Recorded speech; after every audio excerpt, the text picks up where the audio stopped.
Enemy power-up detected.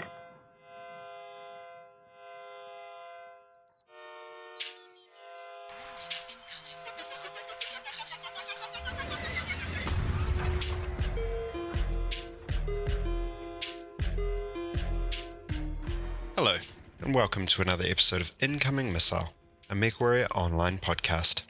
Well, you haven't heard from me in a while, so you're probably getting sick of Cozin's voice. Seriously though, he's done an amazing amount of quality work on those Martial Olympiad updates. I know I've enjoyed the hell out of them. Meanwhile, I've been kept super busy both by real life and also by wrangling a comp team through a tournament season. It's super rewarding, but boy, herding those cats really takes it out of you. So take a moment and thank your drop commander people. It can be pretty demanding and sometimes thankless job, so it's always really nice to send some gratitude back their way. Especially given we're going out of one comp season and straight into another. Martial Olympiad Reborn is wrapped now, with White Knight Legion being crowned champions of NA Div B, and what a fantastic and competitive division that shaped up to be. All indicative that the MWOC admins did a really fantastic job with setting those divisions for their premier tournament, and have shown that they're more than capable to take over the mantle of improving and expanding the MWO comp scene. So today, I'm joined by Calon, Farstar, and Not Bob of Aces Wild, who are joining me to talk me through their forthcoming tournament, the Inner Sphere Coalition. As they mentioned, this will actually be Season 2 of ISC, Season 1 having been played way back in the mists of time of 2014, when the game was shiny and fresh and NASCAR hadn't yet been invented. The Aces Wild crew also take us through the ins and outs of the tournament structure and rules, as well as giving us a few predictions on what we might see for the forthcoming competition. If you had any further questions, do check out the links down in the description. There's links to the rules as well as the ISC and MWOC discords. While you're there, remember to subscribe to our YouTube channel or on your preferred podcast platform.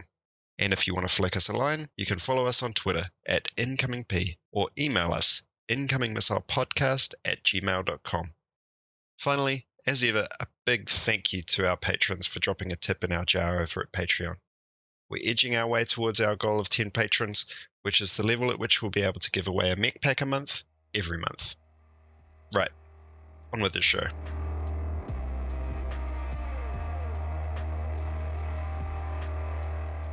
Target engaged. So as I mentioned in the intro, I'm sitting here with Not Bob and Calon of Aces Wild to talk about their forthcoming tournament, Inner Sphere Coalition, which is dropping this week. Alright, so to kick us off, tell us a little about yourselves, who you are and your history with MechWarrior Online, and how you came to be where you are now. Sure thing. So I'm Not Bob. I'm actually the Lieutenant Colonel of the Aces Wild currently. Our unit has about 130 currently active members that play at least once or twice a week minimum. I've been around MechWarrior for about 6 years, basically since the end of open beta. That's when I started playing here. And kind of just started goofing around in quick plays, like, crap, I want to group. This game's kind of fun. Found Aces Wild, and I've kind of been around ever since, playing tournaments, basically since MCW Season 1, American Civil War, all that good jazz. Basically all the tournaments since 2015, played in all of them, including a couple of 1v1s and such. Wow, so Aces Wild was your first unit? It was my first unit. And how did you proceed up the ranks to where you are now? So funny story that I actually started off as a cadet. We have a 30-day period just to make sure everyone's comfortable with Aces Wild and can find company, all the jazz. I started off there and then went directly to a sergeant, which is basically like an NCO, someone that does a lot of paperwork, helps keep the unit running, been around for a while. And then that was within like the first 25 days of me being in the unit. And then shortly after that, maybe not even 2 months, I was the leader of one of our companies, which at the time had 24 people in each company. We since downsized a little bit to be a little bit more Lance friendly with 18 people in a company. But I was in charge of that within like the first month. And I was there for about 3 years until real life hit me in the face with a couple trucks. So I just stepped down and retired for a little bit. But then I came back in, and our old leader, Black Phoenix, who started the unit, went ahead and up and left. Real life hit him also. He's in the military, got deployed and all that jazz. So he up and left, and then I was put second in command with Calon in first. Wow. I mean, I can say as a unit commander that it's a pretty similar story in our unit in terms of the progression, and it really just comes down to people who put their hand up for responsibility, get get shoveled, shoveled it Oh. in heaps. Right, or who doesn't say no the loudest. Yeah, I think that was more my case when I found out on a forum post that I was now in charge, and like, oh, well then. Lovely. How about you, Calon? My background, so I got involved with BattleTech fairly early on. I think it was like 11 or 12, and played the board game. And then the first MechWarrior game came out. I played that. Like, oh man, it was the coolest thing. And Crescent Hawks and basically all the video games as well as the board game. Played every title. Heard MechWarrior Online was coming out. Jumped in, got on the bandwagon with that. Got into closed beta. Played closed beta. I joined the Aces Wild actually like 3 or 4 days before Not Bob. It wasn't that long. And then him and I were in here and we were playing with a good group of guys that had splintered off from Robinson Ranger Brigade, and they had a good structure. They had amazing graphics and website, and they were organized, and they had a good vision. And so we stuck with them. They were a lot more casual than some of the other units out there. And though even Not Bob and I were still interested in the competitive scene, and so we were the two, or some of the two, that were going out and playing MCW, MRBC, the other comp leagues and stuff. RHOD. We did. Not Bob and I actually did pretty well in a 2v2 tournament. I think we got like 4th or 5th, which is pretty cool. There was very good pilots in that. And then while I was in the Aces, I came up with an idea for a semi-competitive league, and I pitched it to our leader at the time, Black Phoenix. He thought it was great, and that's where the Intersphere Coalition Season 1 happened. After that, I continued on playing. I have had some real-life stuff where I had to step away for a while. I work on research ships for the U.S. federal government, so I had to leave and then come back. And then when I came back, Black Phoenix promoted me to colonel kind of without my knowledge. And so I've been running and trying to keep the crazy train on the tracks since then, and it's been challenged but rewarding, and I'm kind of happy that we're going to be hosting this upcoming season of ISC. I'm pretty excited about it. Yeah, I mean, it's pretty interesting. Your first version of the ISC, was that just completely independent? So yeah, it was there was other stuff going on, but I was like, why don't we host a tournament? And Black Phoenix said sure. And we initially set out to do semi-competitive because there was other stuff where, the big teams at the time, like 228 comes to mind, and a few other were Lords, playing. all those guys at the Eon time. Lords, yeah. Word of Lotax. There's a bunch of people that were playing at a much higher level than some of the other teams, but there was still people there, and I thought, well, why not include them into something? And we ended up coming up with like 32 teams, including 228. They wanted to put their junior people, their acolytes in, and get them trained up and actually get their teeth cut in comp. And so they joined in as well. And we had an amazing tournament. It was actually a really good showing. And again, it was like 32 teams. It was huge. Yeah, somewhere in the range of like 208 different individual pilots that participated in that first season. Wow. So it was a lot of people. Excellent. I mean, this time you're sort of coming under the umbrella of MWOC, MechWarrior Online Comp, but last time it wasn't under the MRBC or anything like that, was it? Correct. It was fully independent. Mm. It was built in-house, developed all the tools we want in-house, even developed a special website just for it in-house. Right. We've had our sort of flagship tournament for MWOC. Now with the Martial Olympiad Reborn pretty much wrapping up now, my unit has one more game to go, and there's, I think, one more other game to play, and then it's done. How did you guys find that? I know you participated. Yeah, so it was actually a lot of fun. So Ace Valve this time, we put in 2 different teams. Some of them split off from our original comp team that was placed in Div C. Other team was placed in Div D there. And we had a lot of fun, even though we kind of figured we'd get our butts kicked a little bit in Div C, just because we had some in the range of like 9 or 10 new guys, like new to the game and new to comp, that wanted to try it out, come participate with us in our division.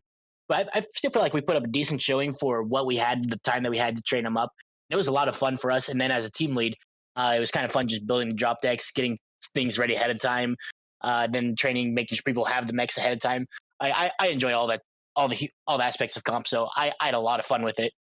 What about in terms of the general structure of it, how it was run? I think it was well run, and I think that the divisions were pretty good. Only complaint that I had was that for us it was the season was a little shorter, and I think that having maybe larger divisions might have more matches to be played. That's one of the things that we're testing out with this second season ISC is that we have one open division using the Swiss style, and as far as we know, nobody's done that in an MWO format before. So it's going to be interesting to see how that plays out with the differences of the skill levels from the top tier one teams down to the team that just joined, and see if that there is good play across the board and it's not just total stomps. And I think the first matches are going to be interesting to watch because it's going to set up the other matches. But we're hoping to see that. And the Martial Olympiad had great gameplay, great sportsmanship. The teams that we played all were great. And even while they're beating us pretty handily in our division, they were giving us good encouragement and stuff. And our division D team actually did really well. Perhaps the two teams should have been swapped in their divisions, but they handily took that division really, really well, and we're glad that they had that success, and it was a big morale booster for the whole unit. Right, excellent. That's good to hear. I mean, yeah. So you've already touched on this sort of rules differences here. So let's crack straight into that. I've scanned through the rules. Let's just go through like bullet points, key differences between ISC and Martial Olympiad, which some people may be already familiar with. Sure. So, a couple of the major differences.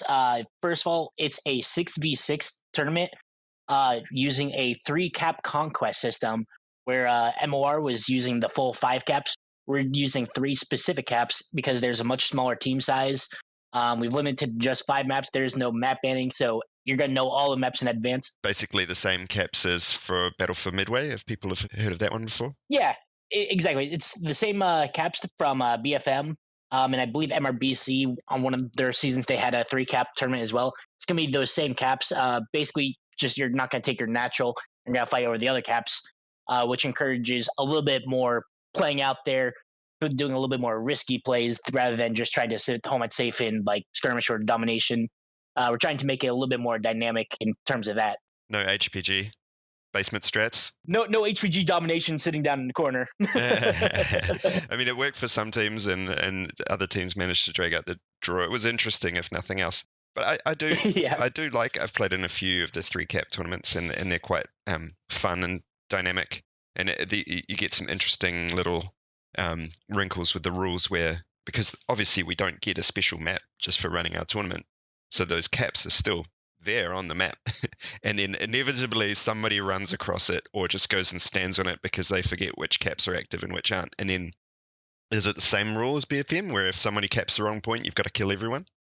Yeah, so we kept the same rules as BFM because they were solid rules, and we thought that would continue to work well for ISC. And yeah, you get a penalty if you screw up, which is good, and it promotes teams kind of paying attention to what's going on and knowing what they're doing and where their team is working.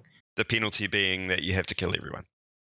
Correct. Exactly. You have to kill everyone and win the match. You can't just kill everyone and then still lose on caps because obviously you still lost then. You got to kill everyone and win on caps. Right. And then inevitably, if somebody caps the wrong point, the enemy team just scatter to the 4 winds.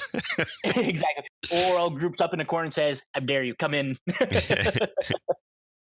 I like that aspect of it. Yeah, it's fun. Really enjoyed it. Are you using Grim Plexus? We're using Grim, Canyon, HPG, and Mining. Those are going to be our 5 maps for it, or 4 maps. Grim was a bit interesting because the caps are around the outside and there's kind of nothing in the middle. Exactly. It makes it a little interesting there because I remember when we played on Grim and MOR, BFM, there were some really interesting strategies. Like I think we played 2-8 on there, and they have quite a bit more skill than us at the time.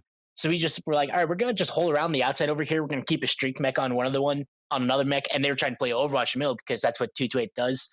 And so we made them force push into us, and we actually beat them down in the brawl over there. And it's like, oh my god, that actually worked. Second map did the same thing, except this time they pushed a little bit better, and we lost by literally 1 cap point, 749 to 750. That would have been a good game to watch. It was Yeah, an that was insane game.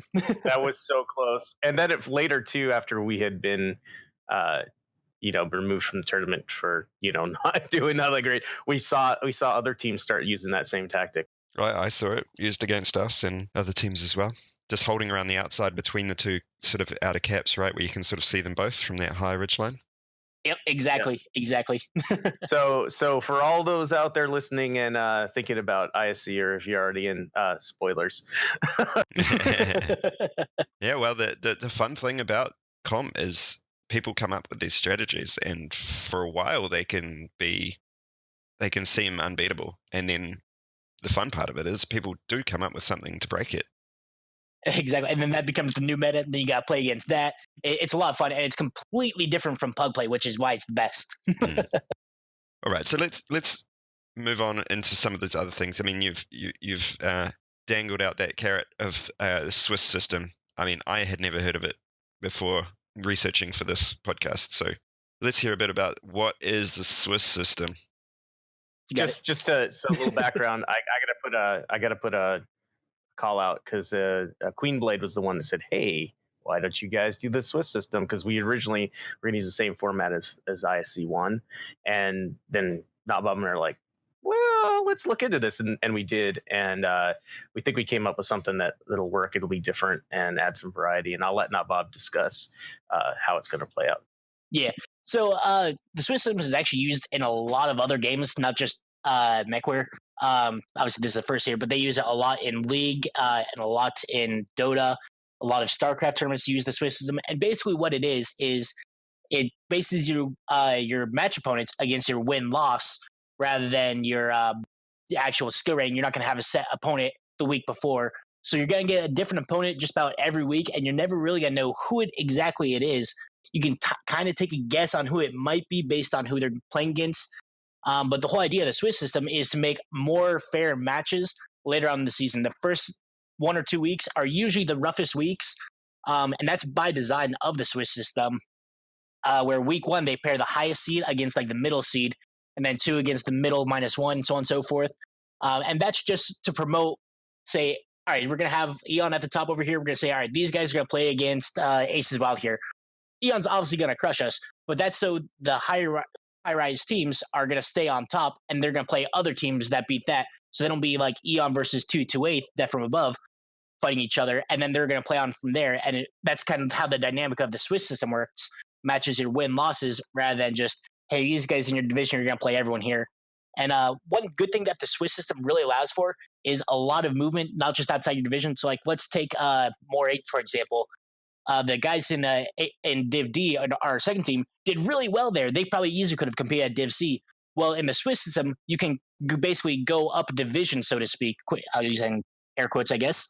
And you can go up and fight these other teams. You do well against them, you'll go even higher and higher until you fight a team that, oh crap, I can't beat these guys. And then you'll have that one loss in your win bracket there. Well, now you're going to play another team that did just as well, got those 3 wins, and then the one loss. Then they're going to fight each other. And so the whole idea of the Swiss is to put better matches together rather than just, well, we see your guys' average score over here, so we're going to put you in a division. That's kind of the whole premise of the Swiss system. Right. So it's kind of like an ELO system or something like that almost. Yeah, it's very, very similar to ELO systems, except we don't use numbers. We go based directly off of win-loss. Right. Yep. And we will initially seed the schedule, right, for the first matches, and based on the team players that are signed up on our rosters, average Jarl list scores. So each team will get assigned based on, and it actually does it if you compare players in Jarl's list, and we'll use that to rank everybody. And that's where the initial seed will start. We figured that's probably the fairest, easiest way to just start that. Some Swiss systems have a voting system, but that's a little bit more complicated. We figured this would just be easier to slide right in because we have access to that information. So it's seeded from the start, but and that would mean that the lowest ranked team and the highest ranked team wouldn't necessarily be playing each other in the first round. So essentially it's the highest ranked team will play the top of the middle ranked team. So if you had 10 teams, it would be the first 5 teams playing the bottom 5 teams, or the top of the bottom 5 teams are playing the top of the top teams. Yep. Nice. And that's just the way to start it. And so then you start generating your win-loss record from there, and then it'll start resorting every single week, or in our case, round. And then that's where the competition will start forming up and getting people more equalized. Like the first 2 weeks are going to be rough, and they're going to be very interesting matches to watch. Demoralizing, perhaps, a little. But there's also a huge chance for an insane upset to happen at the same time. So it's kind of fun to watch out for that, seeing like, all right, well, these guys think they have a sure win against this team right here. Oh, but psych, they lost. And so now the other team, the lower seed team, just jumped up into that quote unquote winners bracket, or the winner's seed, I guess. And it could make for some really, really interesting play from that point forward. So even though the first week is probably going to be a stomp for most of the teams there, it will still be a very, very fun round to watch in case of upsets. And how many rounds are you planning to keep it going for? We're planning on doing it for 6 weeks. We were tossing 8 weeks as well, but for a lot of these teams, this is their first intro, so we want to keep it not too long, but not too short either. So we think 6 is a good, nice number for that, and that gets your seeding done and a couple really good matches in as well. Okay, nice. I mean, a lot of teams are just going straight from Martial Olympiad into ISC. I don't know, actually. Is there quite a lot of crossover? There actually is. I think just about 3/4 of the teams that at least I've seen that I've signed up now have also played in Martial Olympiad. That being said, a lot of these teams have also now submitted multiple teams. So like take 228, for example, they had 2 or 3 teams in MOR. They have 2 or 3 teams over here also, but they kind of switch up their players. Aces Wild, we now have 3 teams submitted that are playing in, where we only had 2 before. So we're seeing a lot more units actually split off and make other teams to compete here. We actually have 4 teams now, Bob. 4? Oh, we have 4 teams? And you're in charge. Yeah, I'm in charge. Now I'm telling you now, this is your first notice of that. Yeah, I'm watching you. I'm watching you now, Bob. So sweet, also, I can go back to down. Yeah, no, I don't think so. So we also have a total of 20 signed up as of right now. So that's pretty impressive. And we have Cameron Highlanders has 2 teams. 228 has 2 or 4. We have 4. And we're expecting some other teams to put in some multiple teams too. So we're looking at Crossfire. Yep. No. Hey, Exactly. we're looking for everybody to get in here, and the more we get, the better the competition is going to be, particularly at the lower levels. We've seen a lot of the top teams play each other. This also was a good idea to use a Swiss system so that those guys actually get a little bit diversity in playing some of the other teams, and they're not just the 4 same teams fighting each other the whole time. Yeah, I am planning on putting in at least 1 team. We're just trying to pin down whether it's going to be 1 or 2. So we'll get it in before the deadline, which was the 1st of May, I believe. Correct. The 1st of May, midnight Eastern time. No extensions? No, probably not. We're kind of expecting matches to start the next day once we get everything set up. Well, we're going to be doing all the admin next day, but the matches will start that following week. You'll have like a week from that next Sunday. That'll be week 1 kind of thing, yeah. Exactly. Can we just quickly blast through the rest of the sort of rules? So, quickfire round. How many drops per match? There are going to be 5 drops per match. And that's 3 cap conquest. Yep. It's the Inner Sphere Coalition. I'm assuming it's Inner Sphere only. Yep, it is Inner Sphere only. All mechs must be available for C-bills. So no hero mechs, no loyalty mechs that you can't buy the base variant in. You can use champions as long as the base variant is available for C-bills. So the parentheses at the end doesn't really matter as long as you can buy the base for C-bills. And tonnage? Tonnage is 325 across every single drop.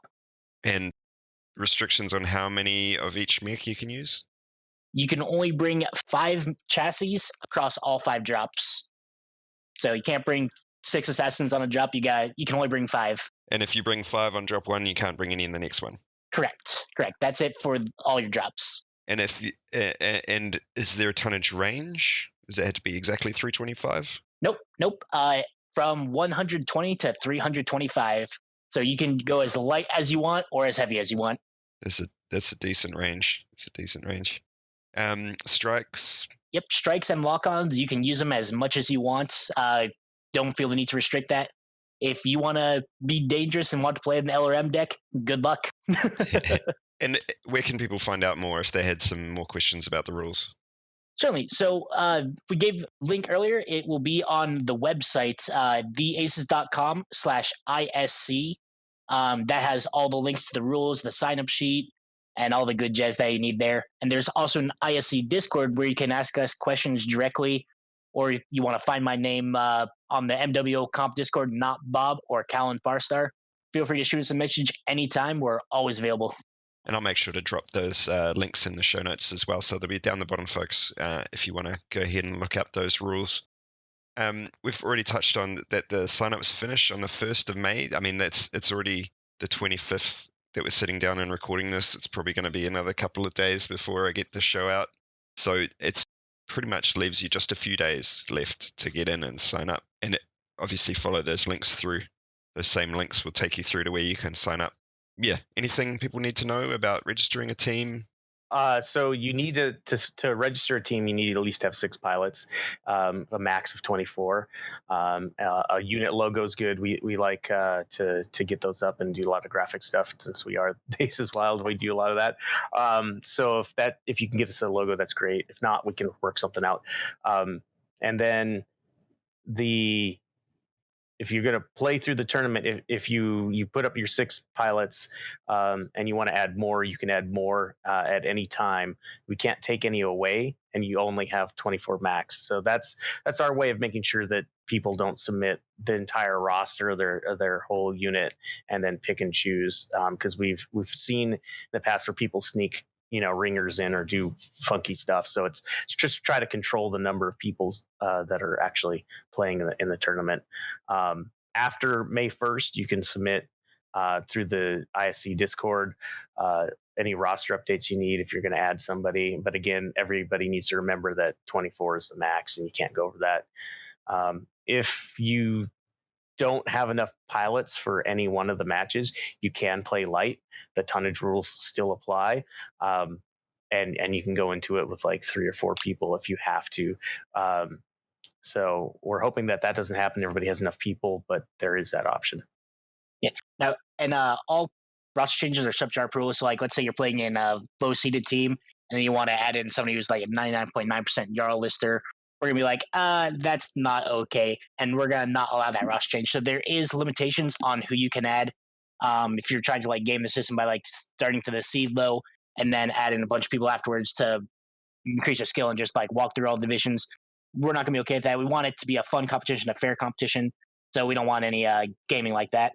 Right. And especially as the tournament goes on, those things are going to become more and more important as people get sort of streamed into their ranking level. I mean, on the first week, it might not be such a big deal if there's, a good player being added, I would like assume. Like the 3rd or 4th week, that's when it's like, oh, that's not cool, dude. Yeah. All right. And is it just for pro players? You have to be 99% in Yow's list, or? Oh, absolutely not. We got everyone from all skill levels ranging from like 99.9% all the way down to like 25%. So you can be anywhere at all in Jarls. You can just play the game for fun. You can play the game at like the hardest level and sweat your heart out and play the game. It's open for absolutely everyone, and everyone will have a blast. That's why we did the Swiss system. So anyone at any skill level will have a good amount of time and a good amount of fun. Yeah, we want more people playing comp, and to do that, you need to get new people in there learning. People have never even played MWO can start playing. You never know when you're going to have a guy come out with a ton of skill right off the bat, just hasn't had a chance to do it yet. So we don't want to discourage that. And also with the Swiss system, everybody gets to play in every round. Our original ISC season 1, it was a double elimination tournament. So if you did poorly, you played 2 matches and you were done. This way, no matter what, you get to play and you get to learn something and you get to have fun. Yeah. I mean, I can't stress this enough. I've said it so many times on this podcast, but, getting involved in this sort of thing is the number one way that you can quick start yourself into being a really good pilot. I mean, time and again, I have people come into our unit who are completely new to the game, and they turn up for our training nights and they're like, wow, this is so different from playing the game. And I learned so much just from being involved in a competitive structure and being part of a team where you can actually rely on the people standing next to you, which you can't do in quick play, to hold a line. Ain't that the truth? That sort of thing. It's so different. And if you want to get better, don't wait until you're a good player to try comp. Just get started, and it really is the best way to get good. Absolutely. And you don't even have to get good. You can just have fun doing comp. Like that's where I found my enjoyment from MechWarrior. Like this is where I have the most fun in the game. Like quick play is nice and all, faction play isn't. Solaris would have been great, but it's not. But comp is just so much better than all the other modes. You meet all the cool people that you play with here. Like very, very few teams here are like, oh, you got to be the best player here in order to join us. Nah, just about every team here has been really cool to work with, really cool to talk to. Like you can't go wrong choosing any of these teams that have signed up. Mm. And I mean, speaking for myself, what we're hoping to do within our unit, and I'm sure what a bunch of other units are doing as well, we're hoping to submit, an A team and a B team. And the B team will be, there for fun, memeing, trolling, whatever you want to call it, throwing limbs Exactly. and stuff like that. And whatever it is that, will make someone laugh, make themselves laugh. And the A team will be tryhards, and, inevitably the B team will probably do better than the A team, right? So, Or at least have more fun. yeah. But anyway, it just as a way of saying, just get involved, have a good time, and have some camaraderie and fun with tryharding. Exactly. All right, and what do people stand to win? Let's put our money on the table here. Why should we, sell me on this idea? Why should I play? Okay, so we've been in communication with PGI, and I still have to finalize some arrangements with Tina. But PGI is interested in providing MC codes for winners. We tossed around an idea of tiering it so that everybody gets something. I think we're still going to try to do that, and I just need to work that out with Tina. A little bit tricky thing with the Swiss system is that we don't yet know who all's going to be and like how it's going to work out. And then instead of having divisions, we're going to have one division. And so instead of just rewarding the top three, we definitely want to give somebody, something for showing up and participating, so that kind of encourages them to come and have fun, and it'll probably be really small award levels at the bottom, and definitely better at the top, but everybody should get something. So I'm trying to work that out with Tina. I wonder if you could do it by, I'm just spitballing here. I wonder if you could do it by wins. Like every time you win, you get, 500 MC or something like that. That's actually a really good idea. I had not thought of that. Because there'd be a fixed, like every game has to be either a win or loss. So there's a fixed number of wins available so you can make your prize pool. I don't know. Just an idea that occurred to me. That's a fantastic idea. I'm going to start looking into that and get with Tina, and maybe we can make that happen. Something else that I wanted to get out of this is some kind of in-game content for everybody that participates. Still working on negotiations there. I was really excited, maybe the idea of having a, like an ISC participants decal, kind of like the Solar 7 ones. Tina did let me know that that's like next to impossible due to intellectual property problems that PGI has with creating decals like that, which I hadn't really thought of before. Anything that they make, they've got to make sure isn't copyrighted by somebody else, or they're going to get sued over. And after the Harmony Gold thing, everybody knows like how touchy that can be. So I was like, totally makes sense. Going to work maybe a different angle on that. And then also Aces Wild is going to provide some prizes based on some ideas that we had, one of which, just for an example, is the prize for the team that moves up highest from their initial seeding to the final position, and like who jumps the most brackets. And we're going to figure out some kind of cool prize for that. We haven't fully developed it yet, but it'll happen. Nice. I mean, I love the idea of having a in-game content reward, whatever form that takes. Even if it was a title, you can get this titles participant, blah blah blah blah blah. Maybe that would be allowed. A bit of a MechWarrior history lesson here. I believe that in MechWarrior World Championships, they were gonna add the winning team's logos, and someone actually started legal proceedings to say, hey, you're not allowed to use my logo that I made for my team. And that's when all this kind of happened, that now PGI won't touch sense. it, which is kind of ruined it for everyone. I'd love to have my unit's logo in there, Dude, but for real. yeah, I made it, I drew it, please put it in. Yeah, title Yeah. is actually a good idea. I hadn't thought of that because that's just text. Yeah. So ISC participant would Mm. be really good. Maybe ISC champion for the winners. I'll pitch that one to Tina, and maybe we can get some traction there because that would be really cool. Because I do see, I was playing with somebody from EMP, and they had their world championship title, which was pretty cool. I was like, oh yeah, I forgot those guys got that stuff. Well, those three teams actually did get logos designed by PGI, and then when they, the top three had their logos put in as decals, which was nice because because obviously PGI had created them, so they're able to ensure that it was original content. So at least they got something out of that. Yeah, Right. after like I think it was like 2 years they finally got it, but they got it. They got it. So short version of this story is we don't know what the rewards will be, but PGI have been really good in the past of supporting these player-run tournaments, and no doubt they'll come to the party with some MC codes at the very least. And I know you guys will, do your best to sort of give participation awards as much as you're able. Yeah, and if PGI falls through, then we're gonna come and we're gonna pitch up our own money and we're gonna put that in there. So there will be prizes no matter what. Committed. GoFundMe, start a GoFundMe. Absolutely.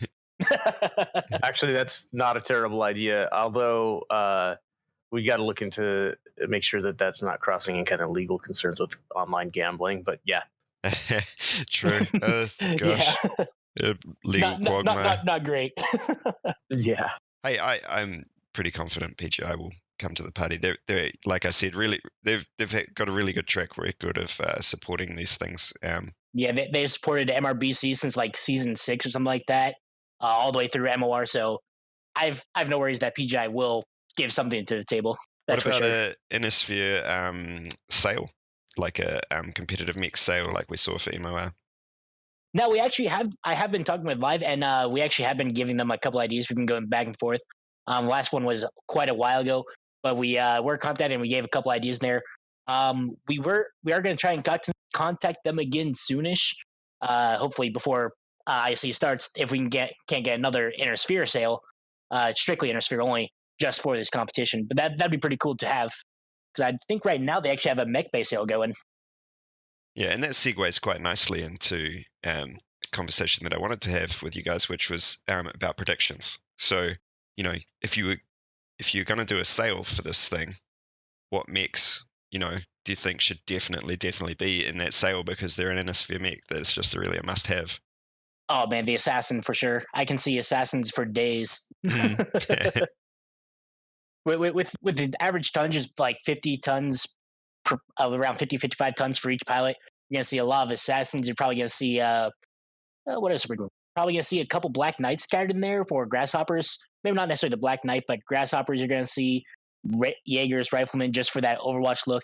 You're gonna see a couple mechs that you're probably not used to seeing, because we've always been seeing clan mechs mixed in with Inner Sphere, and so you're gonna see a lot of mechs that you probably haven't seen before. I think the Kataro is actually gonna come back because it's got some insane structure armor quirks on that mech. So we might be seeing that guy come back. Yep, Put a rocket launcher in the center to it, so guys, and then as long as the flap that covers the rocket launcher is closed, you get a 20% reduction in all damage that you take to your center torso. So whether that's structure and armor. So you just fire off the rocket at the start of the game and then just forget all about it. And then you get that extra armor and you're set. Yeah, it's a tank, that thing. It's a beast in scouting. Oh, for sure. I'll see a lot of spiders. We're going to see wolfhounds. The Spider 5V especially, because that thing is a monster for capping, with like a plus 50% quirk or 80% quirk to begin with, and then you can get up to like 170%. They're obnoxious. Lucky they can't carry any weapons. They can carry 2 medium lasers. Oh boy. But they will cap their life out.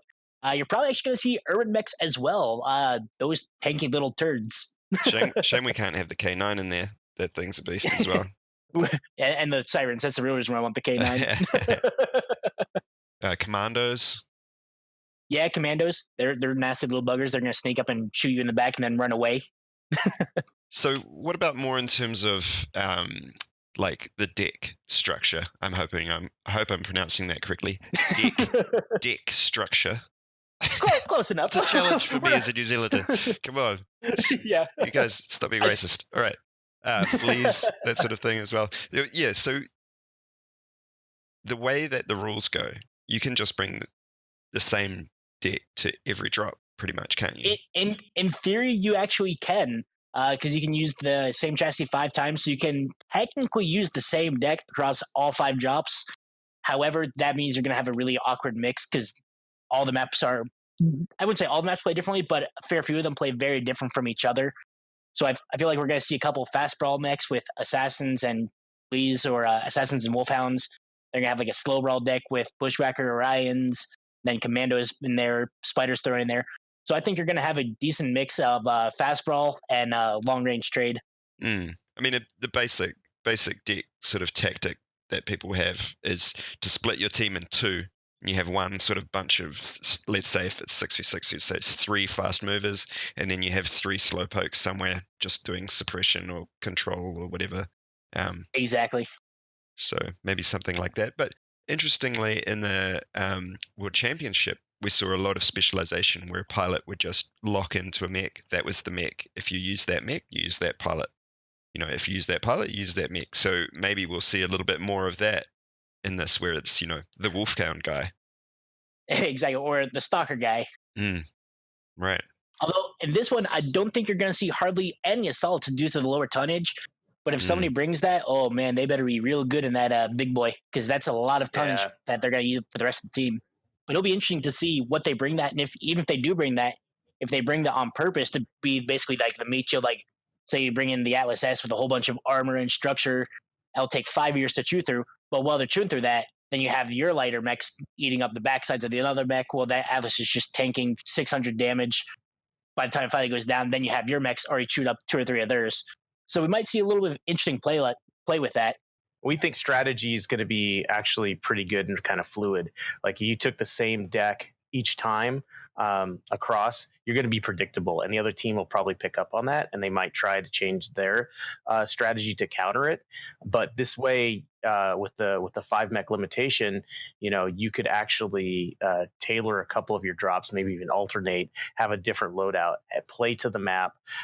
Like Naba was saying, it's like you could min max and get a really big assault mech there and use them as the tip of the spear, or you might have a recon be a heavy thing and spot for LRMs. Who knows? We're hoping that there's a mix, that there's some variety, and I think that this system that we set up now could provide it. Obviously, we're going to pay close attention to see how it goes, and hopefully go from there for next year, for the next season, and refine it and see if we can still make it work. And also, we want to make sure it's different than the other tournaments, so that there is variety across competition as well. And heck, there might be a team that wants to go like a 5 flea, 1 commando type drop like the lowest tonnage they can, do a full cap game. Well, if the other team sees that, like, okay, we're just gonna camp 2 of these drop zones with a couple of our mechs right here, 3 on 1, 3 on the other. Good luck trying to break through that with fleas and commandos. I mean, that's just so much damage that gets output in. The fleas are so fragile, locusts are fragile, that it'll take. There's a lot of counterplay, so I don't think we're going to see like a full-on cap game like some people are worried about. I think there will be a nice mix of both. Plus, you could even bring in Inner Sphere Streak mechs now, because they're no longer stuck to just the Streak 2. So there is going to be some nice counterplay to a light-only drop deck there, whether it's an AC-20 Gauss Rifle or a Streak 6. There's definitely ways to play around a light-only drop. So I think we're going to see a good variety of drop styles and maps, and especially on like something like Grim, I think that's when you're probably going to see the more quicker moving decks than anything, just because of how big it is. But you never know. It could be surprised. They might go for a control game. I mean, is there any good Inner Sphere Streak boats? Not really. Maybe the Trebuchet or the Kentaro, but, I wouldn't really use them. I'd rather use them as SRM boats, but, Yeah. I'm just trying to think.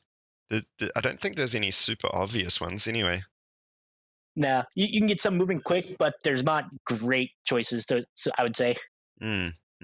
And we'll have the Haramoto Chi and the Charger coming in at some time in the tournament as well, I think. So actually, that's an interesting rule that we got going on there. Any mech that comes out for C-bills after May 1st cannot be used. It has to be available before the tournament starts. So it's not the start of the week, which we've seen before. Correct. Yeah, it's start of the tournament this time. That way, there's no rush to get a mech skilled up and ready to go if they don't already own it. Oh, yeah, that's fair enough. Yeah, so we're trying to just make it a little bit more accessible to everyone in the community, not just the high tier guys who probably already have the mechs and already have it sealed up. We just want to make it a little bit more accessible to everyone. And, being Innisphere only, SIBA only, it'll bring in a nice amount of diversity too. Because I don't think there's been really an Innisphere only tournament since ISC Season 1. Yeah, and one of the reasons that we did this, because I got a lot of questions about it, is like, why no clan mechs? And I was like, well, if we do it this way, it's also called the Innisphere, coalition. So we wanted to keep it that, kind of that focused. But it also removes any of the tech level imbalances from the competition. So you won't be seeing any, decks that are all clan and then beating up on decks that all the guys had were Innisphere mechs. So you don't see the tech level imbalance, which we think is important. But yeah, I mean, the only time I've experienced this has been in those, we had those faction play events, which were IS v IS. Those were always really fun because it really is just, you smash your two like tanky IS groups into each other and just sort of exactly hope for the two best. ally running into each other with their glowing eyes, staring at each other. I was just thinking a little bit further about the streak boat. It's got to be the Bushwhacker, right? The one with 6 hard points. Yeah, the X or the P1. Yeah, I think a Trebuchet or a Kintaro might also do well there. I saw a lot of SRM6 and Street Kintaros in Solaris 7, so I think they're definitely doable, and I'm gonna watch out for them. All right, there's something there, and it's always fun as a drop commander or drop deck craft or whatever you want to call it to these new rule sets force you to look at the problem from different angles. Like, okay, well, I've solved the problem of what are the best clan and Innisphere mechs to bring for these kind of things. Now, what if it was only the Innisphere ones? What would I do? How would I solve those same problems? And yeah, I really enjoy knuckling down and trying to work that out. Yeah, and then there's different problems that come up too with the smaller decks. Like, oh, okay, and then with a slightly lower tongue zone, you're like, okay, there's another problem here. Oh boy. So there's different situations that you got to think about. So it's not just like, all right, this is a range deck right here, easy, done, and then we're gonna choose these same mechs that we've used for the past 2 years. Here we gotta be a little bit more creative. One more little thing that I wanted to ask about in that same vein was new mechs. I'm always interested how competitive tournaments, you notice how strongly that affects the meta of the game. Like, and by meta, I mean, what kind of mechs and playstyles you see on the quick play battlefield. Have you guys picked up on any throughout the Martial Olympiad? I already had most mechs. I'm kind of a whale. I buy just about everything that comes out there.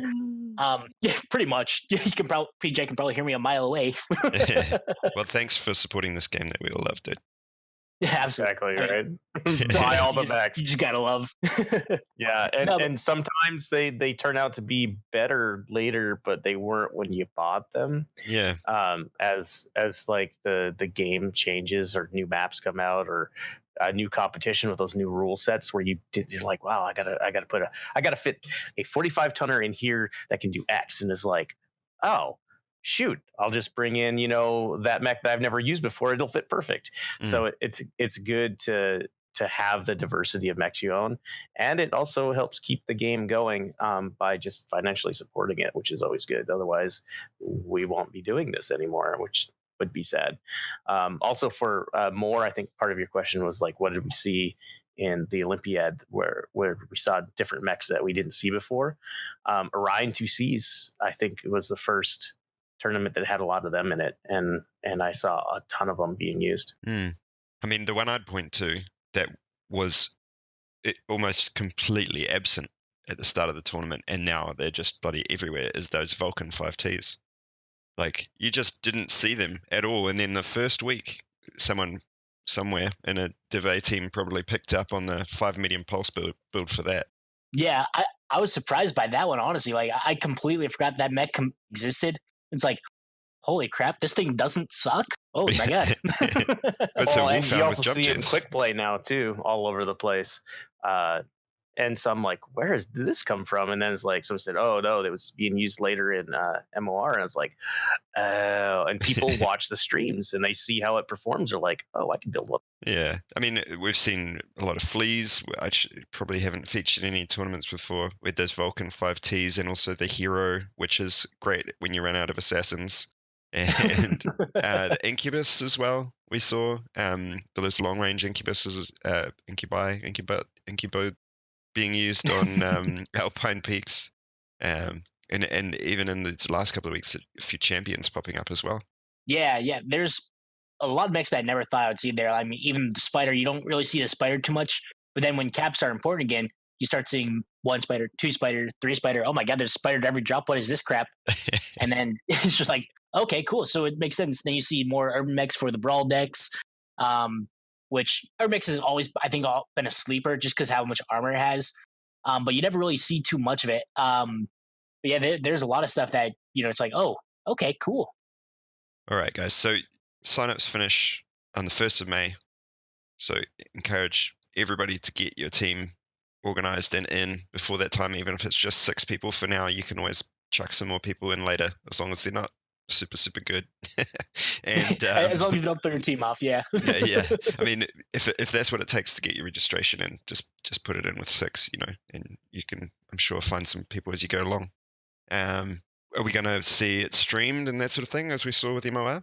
Cal, go ahead. I've already talked to some of the shoutcasters, and this is a good thing where the MWO comp association or grouping, organization, whatever it's being called, helps, because they've been able to get all of these guys in one place, and we've asked that all the teams post them once they schedule a match on our Discord server, where the shoutcasters can see that schedule, and if it fits with their schedule, they're going to show up, and we're giving priority to any of the shoutcasters for MWO comp.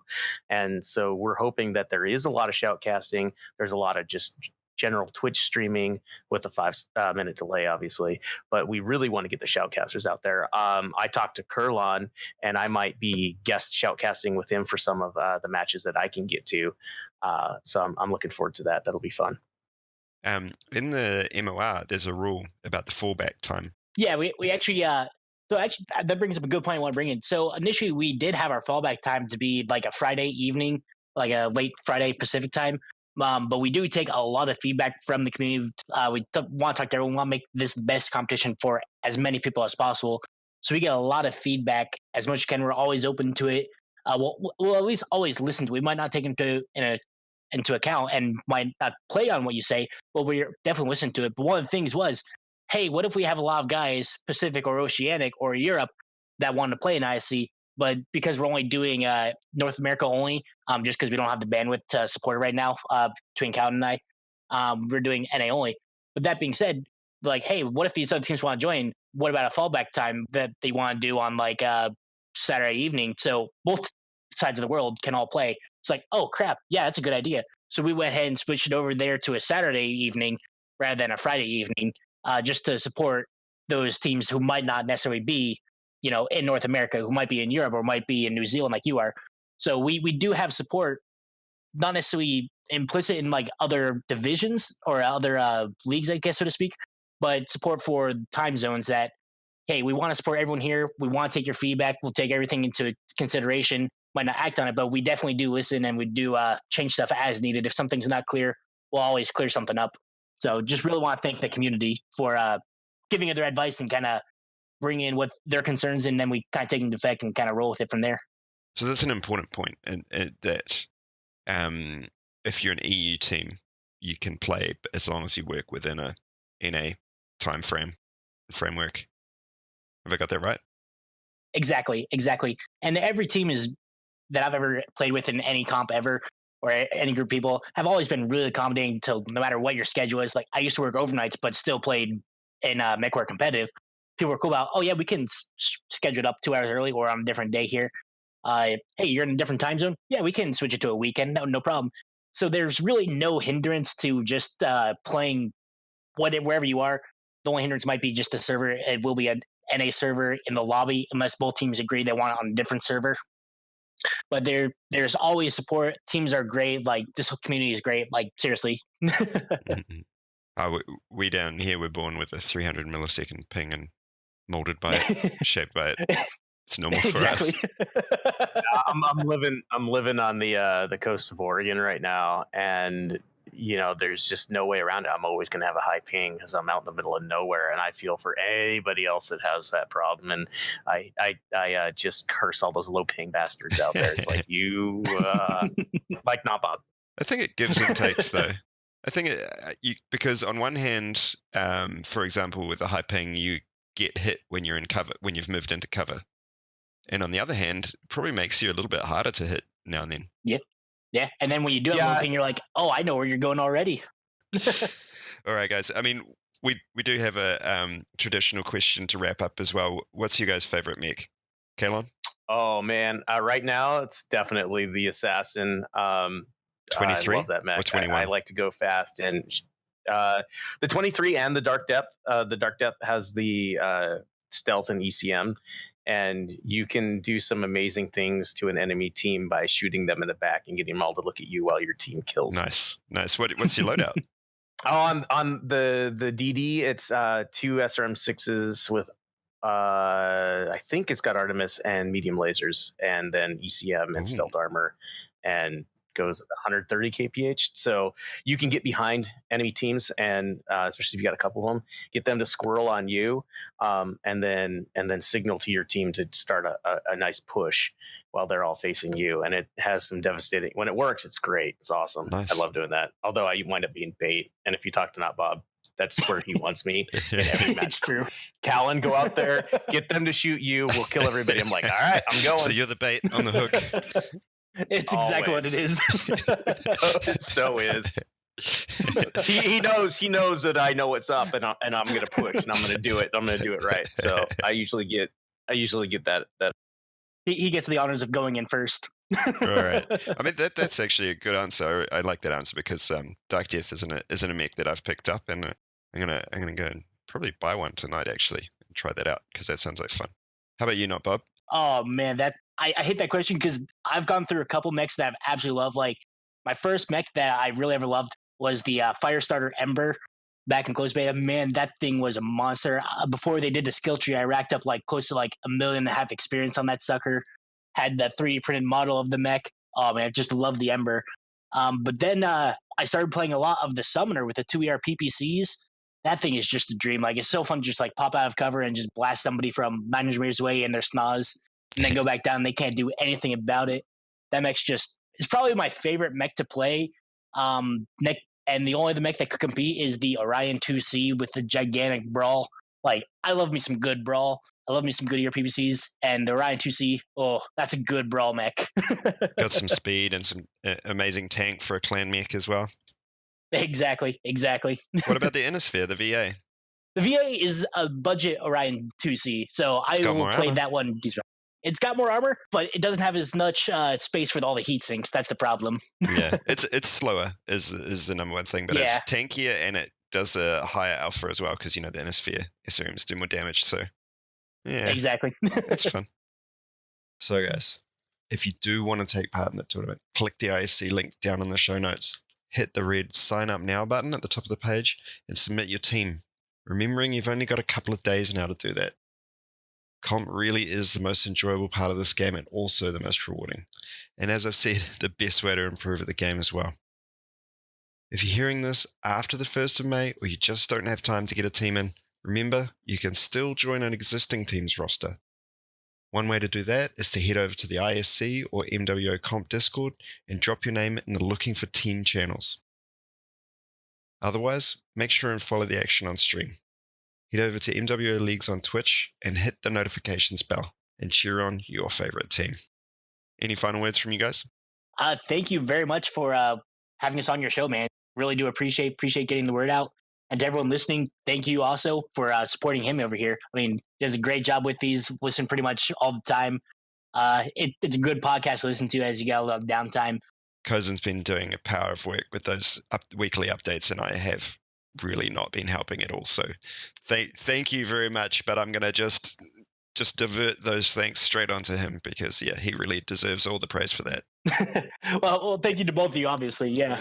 Thank you for your entire team and everything you do. It's definitely helps and it improves the community overall, and that just means more people will be around paying attention and playing. We love it. And thanks for everybody that's signing up for ISC. Pretty blown away. We've got 20 teams. Always could use more, and just excited to have everybody doing this again and making it as big as ISC 1 was. We were blown away back then with 32 teams, and it was great. Well, thanks guys for that, and thank you for putting together this tournament, because it is it's a decent amount of work that goes into administrating something this size, and we've already talked about the benefits to individuals, but there's a huge benefit to the community to have these tournaments being organized and run, and you don't get paid for the work, so thank you guys for doing that. I hope you knew that. Did you guys know? Yeah. You're not going to get paid. Oh, seriously? What? Man, now they tell me. I'm always doubling or dividing by 4 not Bob's pay in the Aces Wild, and just day. It still amounts to a pretty flat line level of fundage. You're doubling your pay, still 0. Yes. Yeah. Oh man. You get 2 zeros. 2 zeros are still 0. All right, guys. Thanks very much for talking to us, and enjoy the rest of your evening. I suppose there's not much of it left. You're up pretty late. Yeah. Evenings are the best time anyways. There's plenty of evening left. And play some MechWarrior. Absolutely. Cheers, guys. Cheers. Thank you. Cheers. Have a good one. 07 MechWarriors.